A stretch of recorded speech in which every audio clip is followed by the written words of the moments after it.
Everyone, this is The Deep Dive, a channel dedicated to sharing God's love contained in the 66 books of the Bible. We are starting a new day on the 1st of December with the book of Zechariah. Wow, the book of Zechariah.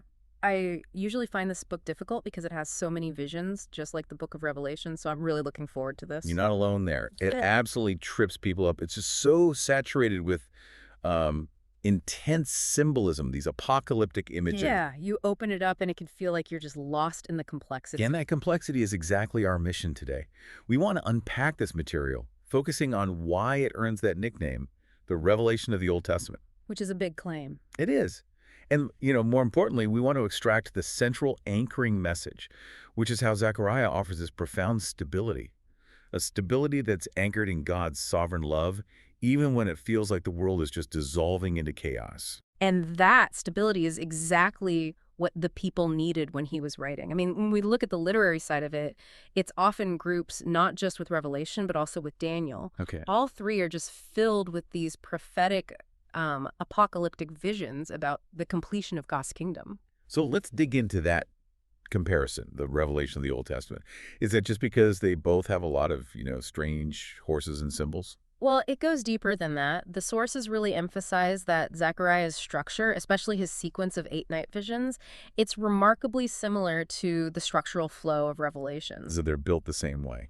In a way, yes. It suggests that if you approach Zechariah as a kind of foundational text and you read it alongside Revelation, contrasting the imagery, you get a much clearer picture of both. They really complement each other. I see. But to really get the sheer magnitude of the hope Zechariah is bringing, we have to ground ourselves in the historical reality of the people he was talking to. The big event, that 70-year Babylonian exile, was over. They were finally home.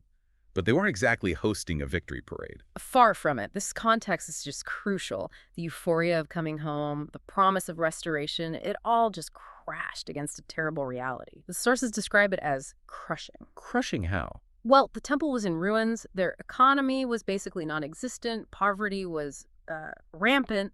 And they had regional enemies actively, persistently harassing them. So they're living in rubble, surrounded by threats. And all those glorious prophecies they had heard from, say, Isaiah about the Messiah's kingdom, that must have felt like a distant dream. Exactly. It created this enormous spiritual tension. And that tension is the core reason Zechariah's book even exists. The people are asking the big questions. The fundamental question. Is God really with us? Is his kingdom ever going to come when our reality is just ruins and opposition? Zechariah had to bridge what one source calls this great disparity between reality and ideal. Okay, so let's jump right into how he does that. Starting with that first major vision in chapter 1, the 4 horsemen. When most of us hear 4 horsemen, our minds jump straight to, the end of the world, destruction, chaos, judgment. Absolutely. But here is the critical distinction. In Zechariah, the horsemen are not agents of destruction. They're described as angelic agents of governance. Governance, like bureaucrats. Sort of. They're God's administrative presence. They're sent to patrol the whole earth and then report back to the divine court. They symbolize God's active, minute-by-minute sovereign control over everything. So they're like the eyes of God, just surveying the whole system. They aren't starting the chaos. They're just monitoring the state of affairs. Precisely. And they report back that the earth is at rest and quiet. Which is so counterintuitive, right? Exactly. Because the immediate reality for the people in Jerusalem was anything but quiet. It was a mess. But from God's perspective, everything was under control. He was just preparing his next move. Okay, and this is where it gets really interesting, connecting back to Revelation. Because Revelation chapter 6 also has 4 horsemen, but their job description seems completely inverted. It's the perfect foil. In Revelation, these figures are dark forces. They're unleashed as judgments. They bring war, civil strife, famine, death, confusion. The exact opposite. Right. They're actively trying to undermine God's plan and destroy his people. The name is the same, but the purpose is a complete distortion. That contrast really highlights a key insight our sources pull out, that the devil is always trying to mimic God's methods. Always. If God uses a 4-fold structure to govern, the adversary uses a 4-fold structure to bring destruction. It's an attempt to deceive God's people with these clumsy counterfeits. Making them look authoritative when they're not. Exactly. And this pattern of deception plays out on the grandest scale. Just as God operates through the Trinity, Father, Son, and Spirit, The adversary tries to work through this kind of dark, evil trinity you see in Revelation. Satan, the Antichrist, and the false prophet. That's the one. It shows the devil has no truly original power. He's called the father of lies because all he can do is mimic light and truth. He has nothing genuine. Wow, that is a massive perspective shift. Yeah. Because it suggests that the chaos we see is just derivative. It's not a fundamental threat. It's just a bad copycat performance. It completely reframes chaos. It means the adversary is always acting on God's stage using fake props. The main story belongs to God. That sense of ultimate control, that brings us so powerfully to the next vision, the one that directly addresses the forces crushing the exiles, the four horns and the craftsmen. Or blacksmiths. Right. This is where Zechariah shifts from subtle surveillance to, well, overt intervention. It's a phenomenal metaphor for geopolitical stability. The four horns are clearly defined as the world powers empires, like Assyria, Babylon, Persia. The big players. The big players, yeah. The ones that rose up to scatter and oppress God's people. The horns represent these systems of overwhelming force that feel, permanent. And the people on the ground just felt battered by them. Precisely. But then the vision introduces a counterforce, the craftsmen. These are God's chosen agents, blacksmiths, who come specifically to terrify and dismantle those horns. The implication is pretty clear then.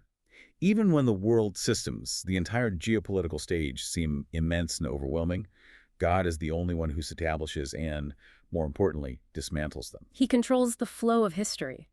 The horns might look strong, but they shatter when they meet the craftsman's hammer. This principle is so stabilizing. And we really need to apply this directly to our world today. We do.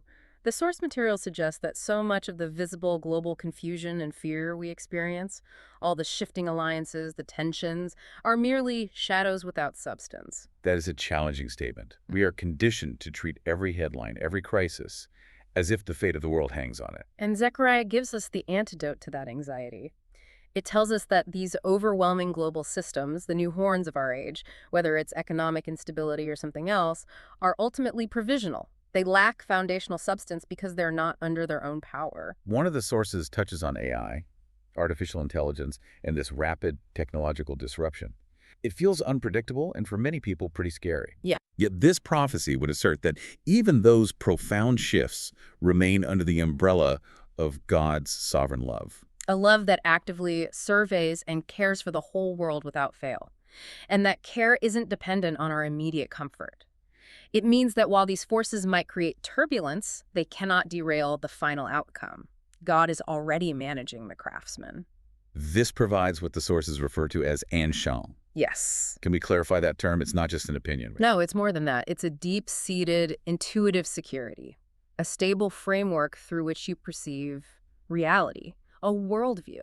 So if we adopt this anshan, this worldview, and realize that global chaos is secondary, what's the practical day-to-day command for us? Well, if you're anchored in that truth, if you know God's sovereignty is absolute, then your energy shouldn't be wasted fighting shadows. The mandate becomes simple. It's just focus on what must be done today. Because if the outcome is assured, the only variable we control is our action right now, in the present moment. We move from being on defense against chaos to being on offense, carrying out the mission. Exactly. This deep sense of security provides true rest and peace, even when life looks dismal. Think back to the exiles. They were literally surrounded by ruins, yet the command was to rebuild and live righteously today. That stability is so beautifully reinforced by a verse our material cites, 1 John 4.4. The Spirit who lives in you is greater than the Spirit who lives in the world. That verse is the actionable key. The power operating inside the believer is fundamentally superior to the chaos outside. This isn't theoretical. It's a living power meant for immediate use. So the fear and confusion generated by the Spirit who lives in the world, it's rendered impotent by the greater Spirit within you. It is. So if the power is superior, then the action has to follow. And that brings us to the final application from this whole deep dive. Which is the mission itself. The mission itself, yes. Yeah. Armed with this stable worldview, the mandate is to diligently share God's love. And the sources emphasize this can only be done by relying solely on the power of the Holy Spirit. Trying to change the world through our own strength is it's pointless. We've come full circle. From the despair of post-exile ruins to the certainty of God's active, comprehensive control over all of history, Zechariah teaches us that while chaos is visible, it's secondary. That's the lasting insight. That confidence allows us to ignore the shadows and just focus on the practical command of love. And if that's the core message, to find stability and sovereignty and focus on the immediate task, I want to leave you, the listener, with a challenge. Okay. Identify one area of world chaos right now that causes you anxiety. Maybe it's economic volatility, social media division, a specific geopolitical tension, whatever it is, and consciously reframe it. Look at it not as an overwhelming threat, but as a temporary derivative shadow. And once it's reframed, Then decide how you will deploy that greater spirit within you to accomplish the task of love today, right where you are. That's the true power here. what a powerful way to end. Thank you for joining us as we unpacked Zechariah's visions. It's been a privilege to guide you through these challenging but hopeful texts. Your comments, subscriptions, and likes are a huge help in spreading God's love to the entire world. Please share this with all your loved ones and friends. Well, we'll see you next time with even better content. Thank you so much.